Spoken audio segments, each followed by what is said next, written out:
দেশে যাবে অন্যায় ক্ষমতা না জনতা ক্ষমতা না জনতা দিল্লি না ঢাকা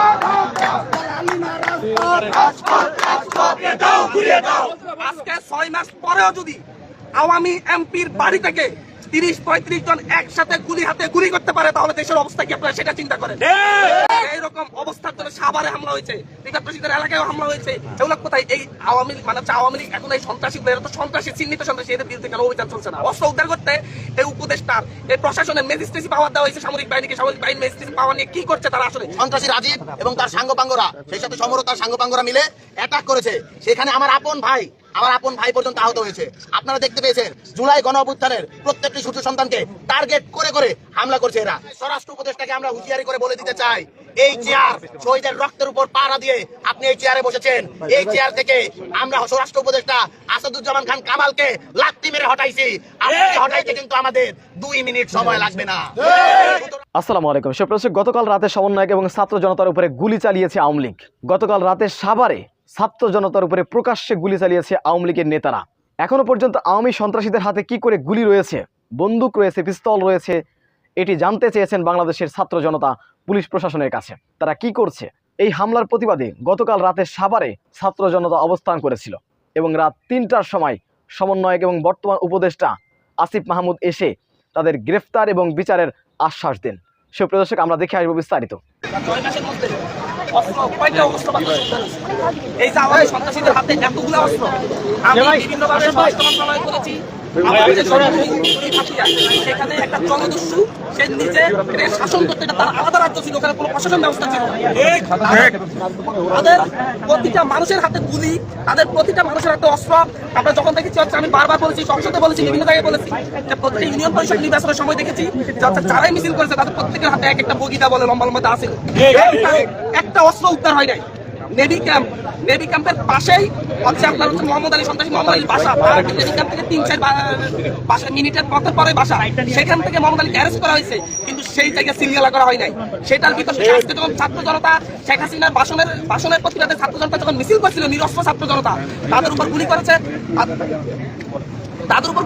গুলিতে একজন মারাত্মকভাবে আহত হয়েছে। নেভিকে জানানো হয়েছে, সেখানে প্রশাসনের নেভি রেডি হয়েছে সেদিকে যারা গুলি চালাচ্ছে তাদের দিকে অভিযান চালানোর জন্য, কিন্তু নেভি গেট থেকে বের না হয়ে আবার অদৃশ্য ইশারায় তারা ভিতরে ঢুকে গেছে।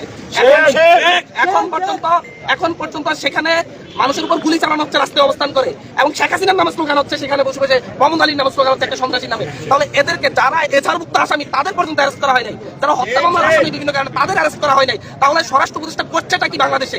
তার কাজটা কি? যদি অস্ত্র উদ্ধার করতে না পারে তাহলে আমাদেরকে গুলি করে মেরে ফেলুক, আমরা এখানে এসে আমাদেরকেও গুলিটা করে দিই, তাহলে মরে যাই।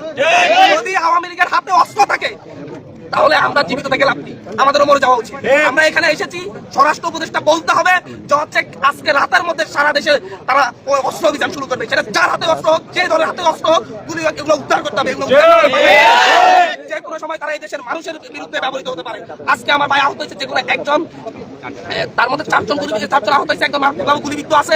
সে যদি শহীদ হয়, তার যদি কিচ্ছু হয়, তাহলে স্বরাষ্ট্র উপদেষ্টা আর স্বরাষ্ট্র উপদেষ্টা থাকতে পারবে না।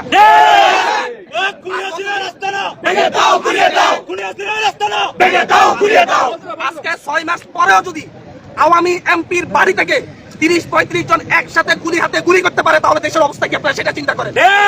এইরকম অবস্থার জন্য সাভারে হামলা হয়েছে, বিকাশিতের এলাকায় হামলা হয়েছে। এগুলো কোথায়? এই আওয়ামী লীগ মানে আওয়ামী লীগ এখন এই সন্ত্রাসী তো সন্ত্রাসী চিহ্নিত সন্ত্রাসী, এদের বিরুদ্ধে কেন অভিযান চলছে না? অস্ত্র উদ্ধার করতে এই উপদেষ্টার এই প্রশাসনের ম্যাজিস্ট্রেসি পাওয়ার দেওয়া হয়েছে সামরিক বাহিনীকে। সামরিক বাহিনী ম্যাজিস্ট্রেসি পাওয়ার নিয়ে কি করছে তারা? আসলে তারা কি শুধুমাত্র শত শত কোটি টাকা খরচ করার জন্য মাঠে আছে?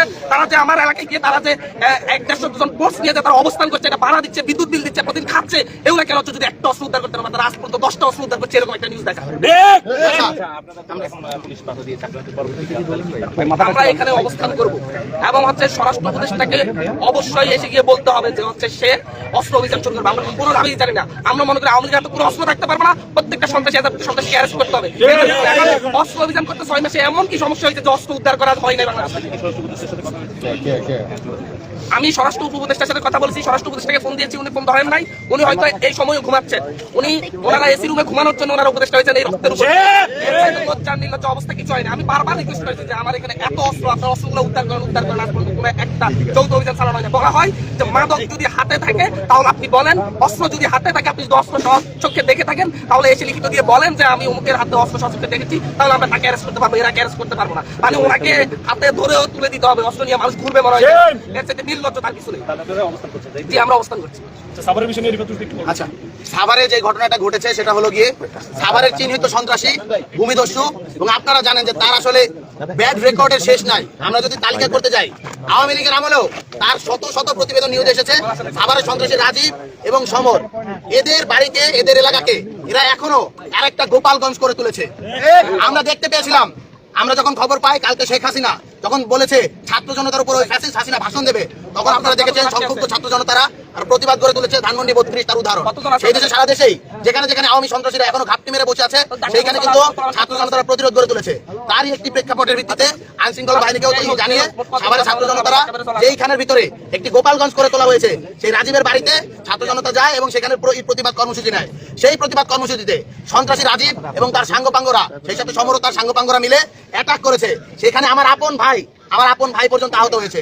আপনারা দেখতে পেয়েছেন জুলাই গণ অভ্যুত্থানের প্রত্যেকটি শিশু সন্তানকে টার্গেট করে করে হামলা করছে এরা। যখনই প্রশাসনকে জানানো হয় তারা বলে দেখছি এই প্রশাসন ব্যর্থ প্রশাসন, ইন্টারিমের স্বরাষ্ট্র উপদেষ্টা আপাতমস্তক ব্যর্থ উপদেষ্টা। বলতে চাই অবিলম্বে আমরা স্পষ্ট করে বলে দিতে চাই, শুধু সাভার নয়, শুধু হাতিয়া নয়, গোটা বাংলাদেশে সাঁড়াশি অভিযান পরিচালনা করতে হবে এবং যত অবৈধ অস্ত্র রয়েছে সেগুলো 24 ঘন্টার মধ্যে জব্দ করতে হবে। সেই সাথে আমরা বলতে চাই, সারা বাংলাদেশে আওয়ামী সন্ত্রাসীদেরকে এখনো গ্রেফতার করা হয়নি। যারা এজাহারভুক্ত অপরাধী, যাদের উপর ফৌজদারি অপরাধ করেছে, মামলা করেছে এবং নিষিদ্ধ ছাত্র সংগঠন, জঙ্গি ছাত্র সংগঠন, ছাত্রলীগের প্রত্যেকটি সন্ত্রাসীকে 24 ঘন্টার মধ্যে গ্রেফতার করার জন্য চিরুনি অভিযান পরিচালনা করতে হবে। অন্যথায় স্বরাষ্ট্র উপদেষ্টাকে আমরা হুঁশিয়ারি করে বলে দিতে চাই, এই চেয়ার শহীদের রক্তের উপর পাড়া দিয়ে আপনি এই চেয়ারে বসেছেন। এই চেয়ার থেকে আমরা স্বরাষ্ট্র উপদেষ্টা আসাদুজ্জামান খান কামালকে লাত্তি মেরে হটাইছি। আপনাকে হটাইতে কিন্তু আমাদের 2 মিনিট সময় লাগবে না। সুতরাং সাবধান হন, আপনারা অভিযান পরিচালনা করেন। অন্যথায় আমরা কঠোর কর্মসূচি দেব। আমরা এই মুহূর্তে অবস্থান কর্মসূচি পালন করছি। আমরা যদি অ্যাকশন না দেখি, যতক্ষণ না পর্যন্ত এই প্রবলেমের শুরু হবে, আমরা রাজপথ ছাড়বো না।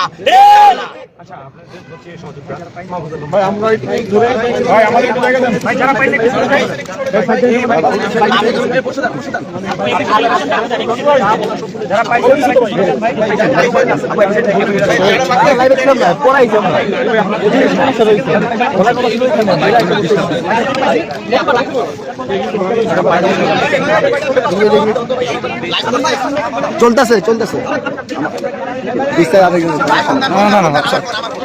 তাসকিন কই? তাসকিনের একদম আচ্ছা তাসকিন আসো। হ্যাঁ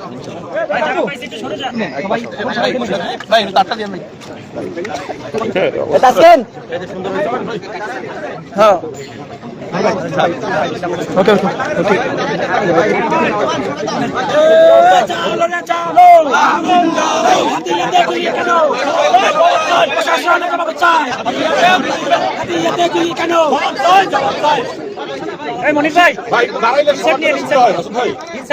একটু দাঁড়াইলে সুবিধা হয়।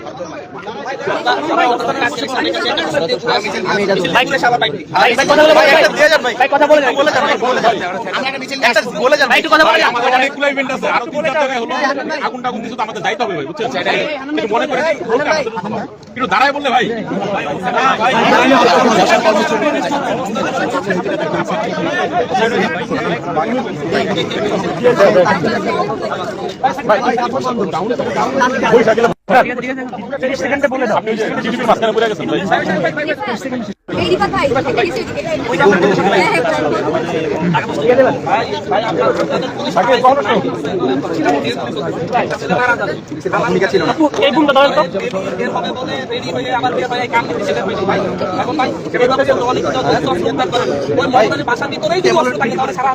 বলছি পাঠাইছি কিন্তু বাইরে থেকে দিচ্ছে না, আসতেছেন যাদের বলছি তাদের সাথে করে নিয়ে কিছু করতে পারবো না, করতে পারবো না ভাই। স্পষ্ট নির্দেশ দিতে হবে,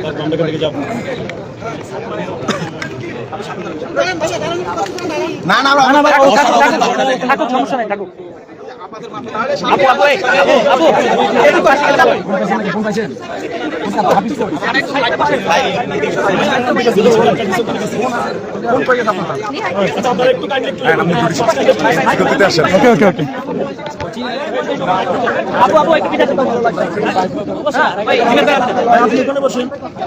দিছি ভাই, দিছি। তাহলে এটা দিয়ে ভাই শুরু করে, শুরু করে। ক্যামেরা সারা যায়, ক্যামেরা সারা যায়। আমার দেখতে আমাদের কাছে এই যে ভিতরে এখন আপনার দেশ ঠিক আছে, এখন তো নিয়ে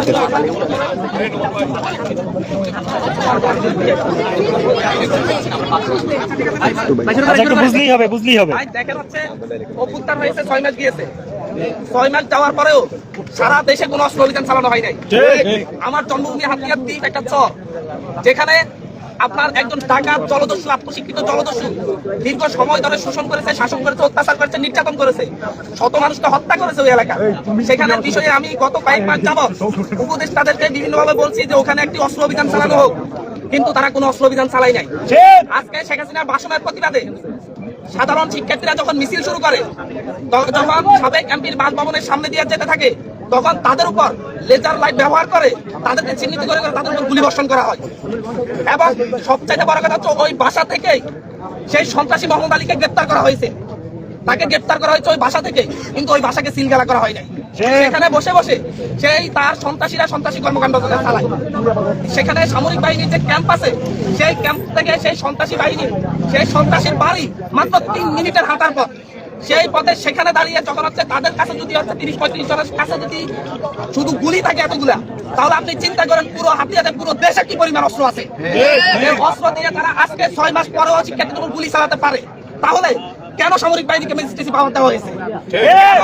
কেন 2000 ছাত্র জনতার জীবন দিয়ে স্বরাষ্ট্র উপদেষ্টা নামক এক অপদার্থকে ছেড়ে বসিয়েছে? তাদেরকে সেই চেয়ারে বসানোর পরে যদি তারা সন্ত্রাসীদের থেকে অবৈধ অস্ত্র উদ্ধারের মতো হিম্মত না রাখে 6 মাসের মধ্যে, তাহলে আমাদের এই দেশের ভবিষ্যৎ কি? আমি বলছি যদি অস্ত্র উদ্ধারের হিম্মত না রাখে, তাহলে তো সেই অস্ত্র দিয়ে সেই গুলি করে আমাদের এখানে প্রত্যেককে গুলি করবে। তার আগে আপনারাই গুলি করে দেন আমাদেরকে, যে বাচ্চা তোমাদের জীবন নিয়ে আমাদের কোনো চিন্তা ভাবনা নেই, এই দেশের মানুষের ভবিষ্যৎ নিয়ে আমাদের কোনো চিন্তা ভাবনা নেই। আমার সেখানে অলরেডি একজন শিক্ষার্থী গুরুতর আহত হয়েছে গুলিবিদ্ধ হয়ে, পুলিশ থানা থেকে পালিয়েছে, কোনো ধরনের ব্যবস্থা নেয় নাই সন্ত্রাসীদের ভয়ে। নেভির কাছে যখন যাওয়া হয়েছে, নেভি ফোর্স নিয়ে বের হবে, গাড়িতে উঠেছে, রেডি হয়েছে, তার মুহূর্তে যে কোনো একটা ফোন কলের কারণে তারা সেখান থেকে আবার ফিরে গিয়েছে। এখনো রাস্তায় দাঁড়িয়ে তারা শেখ হাসিনার নামে স্লোগান দিচ্ছে, মোহাম্মদ আলীর নামে স্লোগান দিচ্ছে এবং গুলি বর্ষণ করতেছে, চারদিকে সাউন্ড গ্রেনেড মারছে।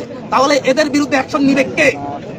এই দেশ অনিরাপদ, এই দেশ পরাধীন, আওয়ামী সন্ত্রাসীদের হাতে পরাধীন। এই দেশ, এই দেশকে মাতৃভূমিকে আমাদের মুক্ত করতে হবে, হয় মাতৃভূমি না হয় মৃত্যু। যে উপদেষ্টারা এই নীতি গ্রহণ করবে না, তারা চেয়ার থেকে লাথি মেরে নামিয়ে দেওয়া হবে। আপনারা দেখতে পেয়েছেন শুধু হাতিয়া নয়, সাভারেও আজকে একই রকম একটি ঘটনা ঘটেছে। আমরা দেখতে পেয়েছি এইখানের ভিতরে সাভারে সন্ত্রাসী রাজীব, ভূমিদস্যু রাজীব, যে উপজেলা চেয়ারম্যান ছিল।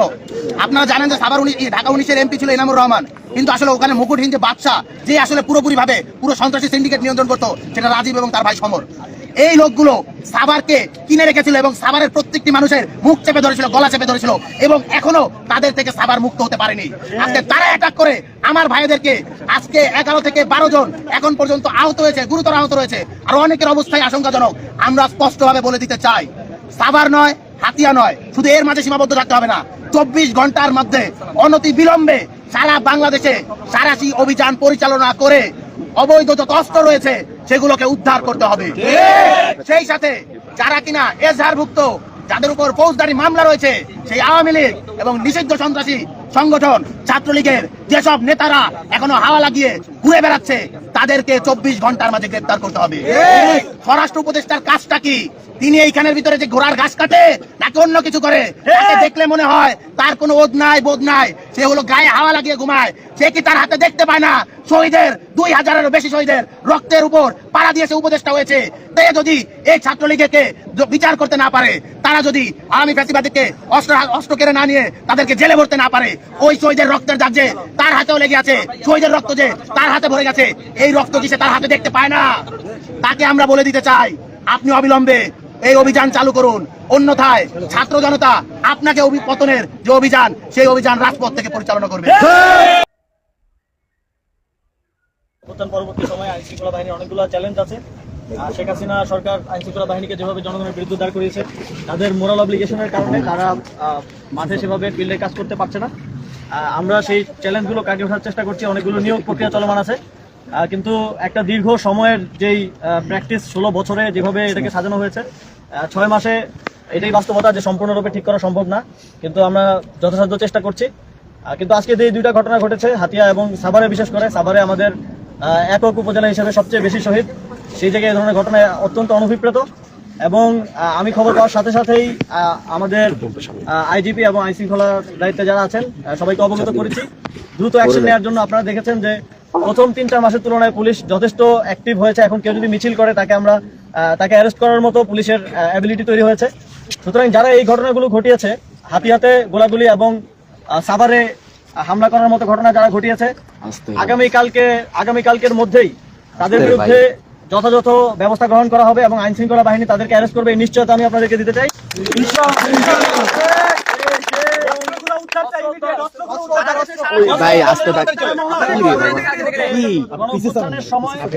থানা থেকে অস্ত্র লুট হয়েছে, গণঅভ্যুত্থানের সময় পুলিশকে জনগণের বিরুদ্ধে যেভাবে উস্কে দেওয়া হয়েছিল, ব্যবহার করা হয়েছিল, সে কারণে ক্ষোভ বশত পুলিশের সাথে অনেক জায়গায় সংঘর্ষ হয়েছে। কিন্তু এই সুযোগে অনেক স্বার্থান্বেষী গোষ্ঠী অস্ত্র লুট করেছে এবং আওয়ামী লীগের সময় 16 বছরে যাদেরকে রাজনৈতিকভাবে অস্ত্রের লাইসেন্স দেওয়া হয়েছিল, তাদের অনেকেই অস্ত্র জমা দেয়নি। তবে লাইসেন্স যাদেরকে দেওয়া হয়েছিল তার মধ্যে বেশিরভাগ অস্ত্রই পুলিশ জব্দ করেছে, কিন্তু লুট হওয়া অনেক অস্ত্র উদ্ধার করা সম্ভব হয়নি, যেগুলো জনগণের বিরুদ্ধে ব্যবহার করার চেষ্টা করছে পরাজিত ফ্যাসিবাদী শক্তি। নানাভাবেই আরো বিভিন্ন জায়গা থেকে অস্ত্র বাংলাদেশে ঢোকানোর এবং দেশের পরিস্থিতি অস্থিতিশীল করার চেষ্টা করছে। এই বিষয়টা আমরা গোয়েন্দা সংস্থার মাধ্যমে জানতে পেরেছি এবং এই বিষয়ে যে অভিযান প্রথম দিকে টাস্কফোর্সের হয়েছিল, আবার পুনরায় যেই সম্মিলিত যৌথ বাহিনী আছে, সেই যৌথ বাহিনীর অভিযান অতি ইফেক্টিভ ভাবে যাতে আবার পরিচালনা করা যায় এবং যে অস্ত্রগুলো জনগণের জন্য হুমকি স্বরূপ এখনো বাইরে আছে, সেগুলো দ্রুত উদ্ধার করার জন্য আমরা সরকারের সর্বোচ্চ পর্যায় থেকে নির্দেশনা দিব এবং আপনারা খুব দ্রুত এর দৃশ্যমান সাফল্য দেখতে পাবেন। এবং এটা নিশ্চিত করতে চাই যে কেউ, যে কোনো ফ্যাসিবাদী শক্তি, পরাজিত শক্তি যদি কোনোভাবে এদেশের জনগণের জন্য হুমকি স্বরূপ হয়ে ওঠে, তাদেরকে বিন্দু মাত্র ছাড় দেওয়া হবে না। এই ধ্বজভঙ্গ স্বরাষ্ট্র উপদেষ্টাকে সরান। আমাদের অনেকগুলো চ্যালেঞ্জ আছে, আপনারা জানেন। গণঅভ্যুত্থান পরবর্তী বাংলাদেশে এই চ্যালেঞ্জগুলোকে আমাদেরকে মোকাবেলা করতে হচ্ছে এবং জনগণের দিক থেকেও আমরা এক্ষেত্রে সহযোগিতা চাই। এত বড় জনসংখ্যার একটি দেশে, যেখানে এই ধরনের আইন শৃঙ্খলা প্রতিষ্ঠানগুলোকে দীর্ঘ ফ্যাসিবাদের সময় ধ্বংস করা হয়েছে, তাদেরকে রাজনৈতিক দলদাসে পরিণত করা হয়েছিল, সেইগুলো থেকে উত্তরণ একটা দীর্ঘ প্রক্রিয়া। তবে আমরা এই যারা এখন বিভিন্ন জায়গায় অনভিপ্রেত পরিস্থিতি সৃষ্টি করার চেষ্টা করছে, জনগণের জন্য হুমকি হয়ে উঠছে, তাদের বিরুদ্ধে ব্যবস্থা নেওয়ার ক্ষেত্রে আইন শৃঙ্খলা বাহিনী বিন্দুমাত্র ছাড় দেবে না এবং কালকে থেকে আপনারা এর সাফল্য, এর যেই ফলাফল সেটা দেখতে পাবেন। এবং আপনাদের প্রতি আমাদের আহ্বান থাকবে, যে কোনো জায়গায় পাবলিক ইন্টেলিজেন্স একটা গুরুত্বপূর্ণ বিষয়। আপনারা জানেন যে আমাদের ইন্টেলিজেন্স যে অর্গানাইজেশনগুলো আছে সেগুলো এফেক্টেড হয়েছে ফ্যাসিবাদের সময়ে। আপনারাও যদি কোনো আসামি লুকিয়ে থাকে তাদের তথ্য দিয়ে, কারো কাছে অস্ত্র থাকে সেই তথ্য দিয়ে জনগণের প্রতি আমাদের আহ্বান থাকবে, আপনারা আইন শৃঙ্খলা বাহিনীকে সহায়তা করবেন, আমাদেরকে জানাবেন। আমরা জানা মাত্রই যথাযথ ব্যবস্থা নেওয়ার চেষ্টা করব। এই পর্যন্ত যে কয় জায়গায় উস্কানিমূলক মিছিল বের করা হয়েছে, তাদেরকে অ্যারেস্ট করা হয়েছে, আপনারা দেখতে পেয়েছেন। যারাই 20 জন 15 জনের আপনারা দেখেছেন মিছিল বের করার চেষ্টা করেছে, তার 2-3 দিনের মধ্যে কিন্তু সেখানকার গুরুত্বপূর্ণ যারা অর্গানাইজার ছিলেন তাদেরকে অ্যারেস্ট করা হয়েছে এবং সামনের দিনগুলোতে এটা চলমান থাকবে। এরকম নিয়মিত হামলা হবে, নিয়মিত আমরা এসে আবার বসবো, আবার আপনারা আসবেন, আবার এরকম তারপরে বিচার কার্যক্রম শুরু হবে। আপনি আমাদের কাছে আসছেন, পুলিশ প্রতিটা থানায় এখন আবার ঘুষ তদবির বাড়িতে চলতেছে। এই ব্যাপারে আমরা কি আসলে কার্যকরী দ্রুত পদক্ষেপ পাইতে পারি? এটা তো মনস্তাত্ত্বিক সমস্যা, একটা দীর্ঘ, এটা আমি 16 বছরের সমস্যা বলবো না। ঘুষের সমস্যাটা তো এবং পুলিশের তদবিরের সমস্যাটা তো 53 বছরের সমস্যা। এই ব্রিটিশ পুলিশের সমস্যাই এটা, ঠিক। এবং ব্রিটিশ যে প্রশাসন আমাদেরকে দিয়ে গেছে সেটা এখনো কায়েম রয়ে গেছে। এই সমস্যা আমরা চাইলেই ওভারনাইট পরিবর্তন করতে পারবো না। তবে সংস্কার কমিশনগুলো যে রিপোর্ট দিয়েছে, এই রিপোর্টগুলোতে আপনারা জানেন এই ইতিপূর্বে জনগণের বিরুদ্ধে লেথাল ওয়েপন ইউজ করা থেকে শুরু করে যেই সমস্যাগুলো ছিল, সেই সমস্যাগুলো নিরসনের জন্য সংস্কার কমিশন, পুলিশ সংস্কার কমিশন রিপোর্ট দিয়েছে। সেই রিপোর্টের যথাযথ বাস্তবায়নের মাধ্যমে আমরা বিশ্বাস করি বাংলাদেশে আর কখনোই এই দলদাসে পরিণত হওয়া কোনো পুলিশ কখনো ফিরে আসতে পারবে না। পুলিশ জনগণমুখী হবে, জনকল্যাণমুখী হবে, এটা প্রত্যাশা আমরা করতে পারি। এবং এই রিপোর্ট বাস্তবায়নও আমরা জনগণের পক্ষ থেকে, আপনাদের পক্ষ থেকে সহযোগিতা চাই এবং আপনাদের প্রতি অনুরোধ থাকবে, এখন অনেক রাত হয়ে গেছে, আপনারা ফিরে যাবেন এবং আগামীতে আমরা পুলিশ প্রশাসন ঠিকভাবে কাজ করছে কিনা এটার একটা ওয়াচডগ হিসেবে জনগণের পক্ষ থেকে কাজ করবেন, যাতে করে প্রশাসন কাজ করতে বাধ্য থাকে। সবাইকে ধন্যবাদ আমার কথাগুলো শোনার জন্য। এবং আপনারা এভাবেই এই সরকারের সমালোচনা এবং সরকারের যেই দুর্বল জায়গাগুলো আছে সেগুলোর প্রতি জনগণের পক্ষ থেকে ওয়াচডগ হিসেবে কাজ করবেন, যাতে করে সরকার সবসময় ইফেক্টিভলি কাজ করতে পারে এবং সেটা একটা ড্রাইভ পায়। ধন্যবাদ সবাইকে।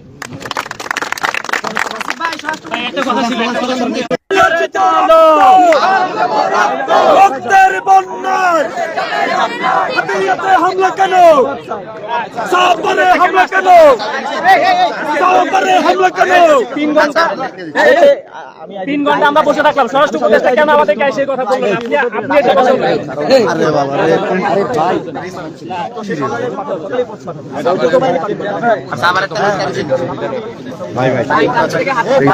ভাই ভাই সুপ্রিয় দর্শক, বিষয়টি আপনারা কিভাবে দেখছেন অবশ্যই আপনাদের মূল্যবান মন্তব্য কমেন্ট বক্সে জানাবেন। সবসময় সত্য নির্ভেজাল তথ্য পেতে স্বাধীন বাংলা টিভি ইউটিউব চ্যানেলটি সাবস্ক্রাইব করে আমাদের সাথে থাকুন। আসসালামু আলাইকুম রহমতুল্লাহি ওয়া বারাকাতুহু।